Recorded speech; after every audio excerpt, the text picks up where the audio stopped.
Hey peeps, it's Tripl-L and now it's time to talk My Hero Academia chapter 107, What Kaminari Denki is Thinking. And this chapter, I'm just going to tell you guys, I really enjoyed it.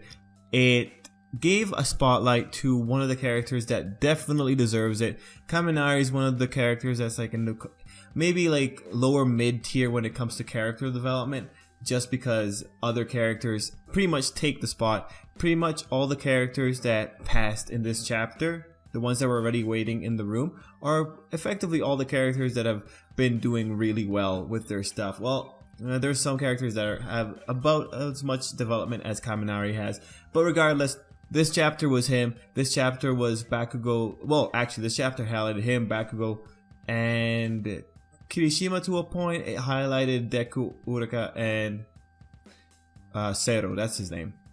Overall, I do want to say, in terms of structure, I did feel that this chapter was kind of rushed, just because of the way that they put up the Shiketsu guy, how they had him approach things, and just the speed with which we flew through some of the events.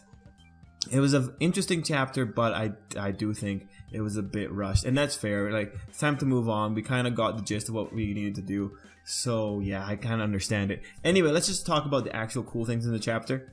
So first off, I want to say something about the Shiketsu guy. His ideals, his ideology, his thought process seems very immature. It's a very immature process because he's talking about, hey, you know, All Might just fell. Shouldn't we be increasing the heroes? And then he comes back, well, no, this is just, they're weeding out the small ones or the weak ones.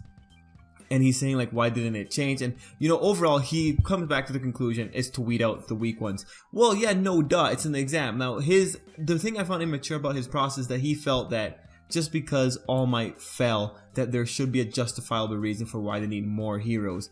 But what he ends up concluding is the same purpose that the exam was established for since before then, which everyone knows. It's to weed out the weaklings in terms of heroes, and then make sure they have a continuous quality or continuous bunch of quality heroes.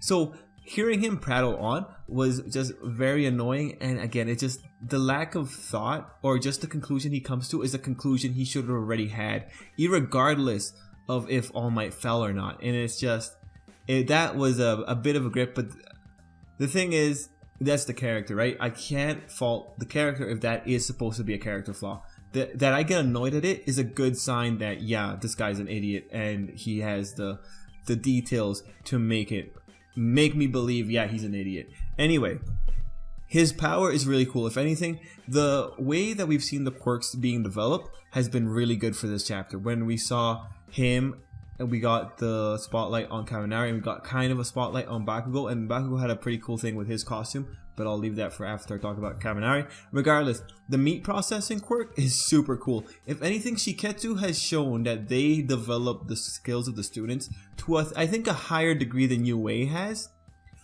And is it because is this class a first year class? Yeah, I think it is.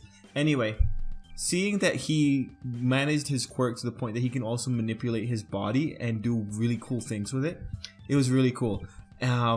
Like, by far, his utilization of his quirk, I think, is among the best in terms of mastery of what he can do with it. So props to him for that, you know, respect.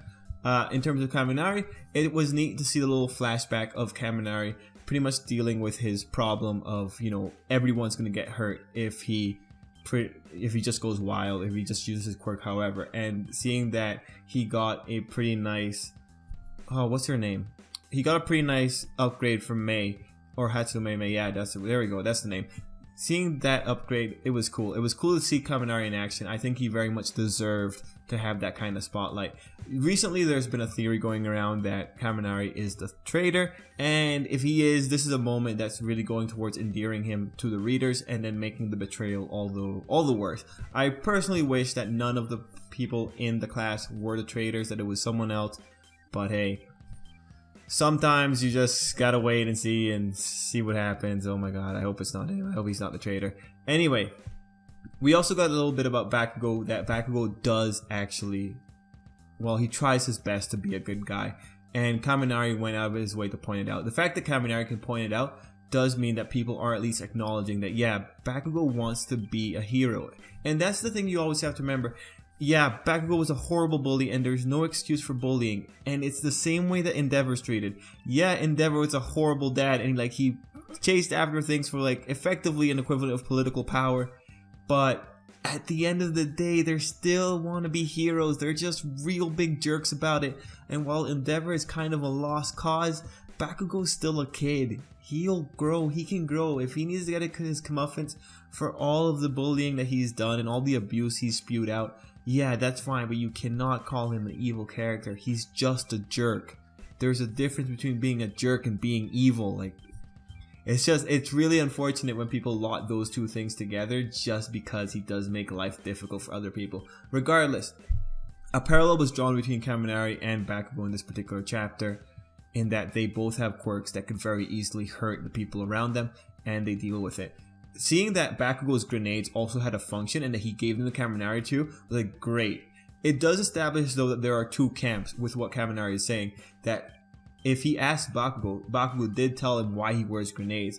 And so Kaminari is pretty much like Kirishima. He's one of the people in Bakugo's circle, while Izuku does have people like Ochiko, does have people like Ida, Mineta, Suyu. Those are pretty much his group. And kind of Todoroki's kind of in this group, but then Todoroki has his own little kind of association going on. It's very interesting just seeing the way that the characters tend to work with each other and which characters tend to go where. Anyway, speaking of the other classmates, we see that a few of them already passed, and really the only important thing that we can take out of that segment is that Suyu passed. Okay, that's it. Yep, cool. That's all we need to talk about. Suyu passed. There we go. But yeah, actually seeing that it was Momo, Jiro, Shoto. Who else? It's Todoroki and oh yeah, Choji. That was a surprise. Anyway, seeing that a bunch of characters passed and seeing that so far none of the UA class has been eliminated, it gives me hope. I don't think it's fully done yet. I think the last three to pass were Ochiko, Izuku, and Sero. So maybe we'll see if someone fails in a few. I guess maybe in the next chapter we'll know who failed and who passed. But I really want to think it's the whole class since they haven't really been eliminated yet.